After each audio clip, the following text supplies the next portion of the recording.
Well, it's another day, and I'm feeling a lot better today than I did a couple of days ago. It was an accident-filled day, and it was just not a good day to be working on a sculpture. All right, first things first, I'm going to work on this horse for a little while. I need to get him tightened up a little bit, and then I'll finish up the Indian's hands and stuff like that and make the spear. But right now, I want to work on the horse's hooves. I came up with this idea about 20 years ago. I was trying to make horse hooves, and they always were mind-bendingly hard for me to do. I don't know why, but they just were. And I came up with an old idea. Roll out a piece of clay about the same diameter all the way across, and therefore you can get the same size horse hooves, and then you just make a angled cut for the bottom of the hoof and another angled cut for the upper part of the hoof. And there you go. An instant horse hoof. It isn't that hard to do. Alright, I'm going to cut away a little bit of this ground here. Well, it's going to be hard to do because there's a piece of wood right underneath there. Alright.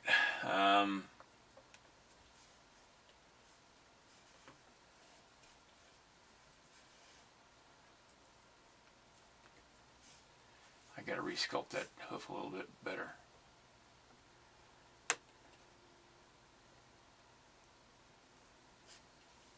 There we go. I'm going to resculpt the lower part of that leg there. I don't like the way it looks right now.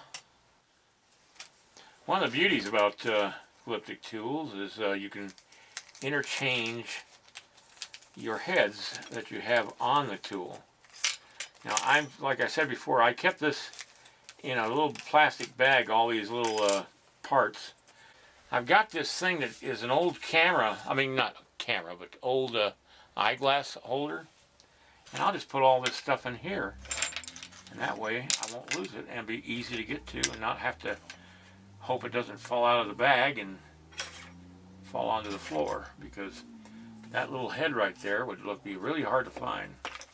Anyway, I'm going to take the, let's see, I want to change this head out here, and so I'm going to take this Allen wrench, see, yeah,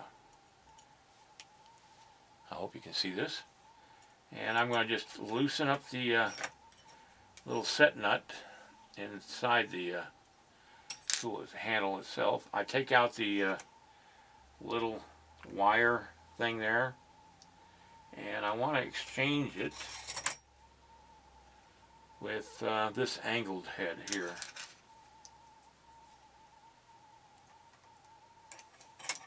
And then I've got a round angled wire end that I can use, that I use a lot, and I have the round one at this end, which I use a lot as well. So now I've got the two heads that I use the most on one tool.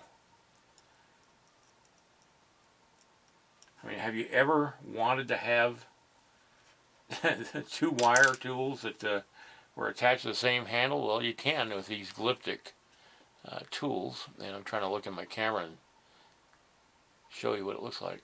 So now I've taken that, and now I can take this head out here, which I very seldom use these flat wire heads, and I'm going to replace this with a couple of small wire heads that I'm going to use a lot too.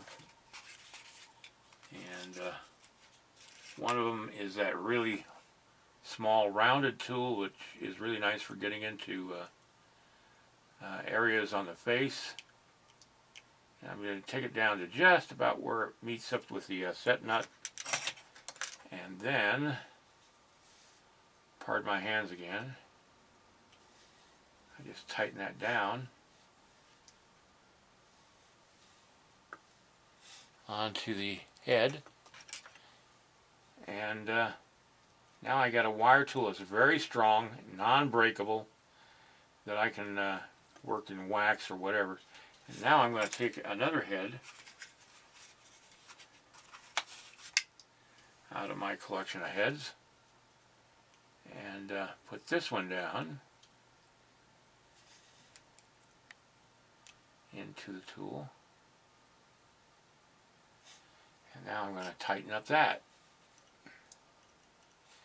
Now I got two angled wire tools in one handle that I will use more than anything else.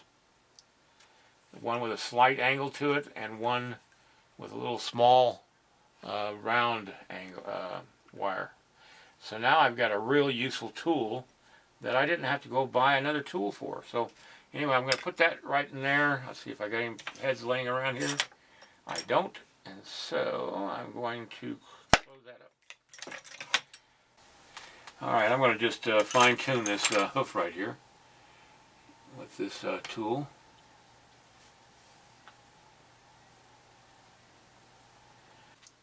By the way, this is a anatomical horse that you can get from. I'll put the link where you can get this horse is right in the description of the video down below. In fact, all the links for everything are down in the description down below. I try to answer questions before they're asked, because people always ask me where do I get my stuff, and so I make an effort to tell them where. Alright.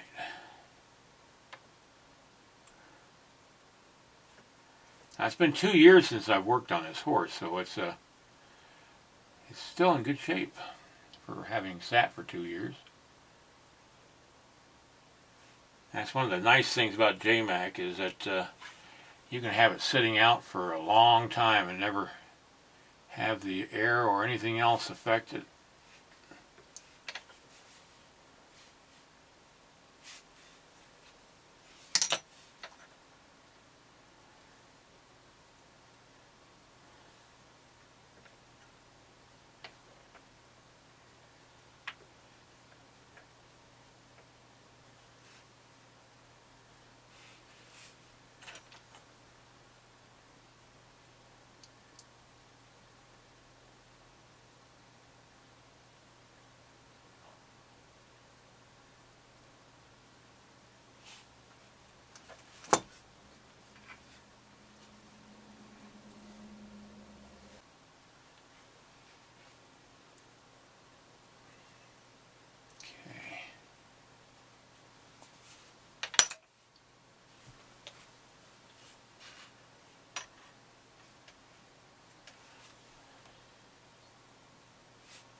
think what I'm going to do is break it off here, come back to it tomorrow with fresh eyes.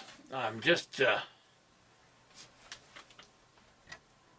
not feeling it right now. I'm losing the feeling, so rather than struggle with it, I'm going to stop. And I'm going to go through a bunch of picture horses running and stuff like that and just make little mental notes, sort of refresh my mind as to what I'm doing here. So that's going to be it for today, and I'll see you guys tomorrow.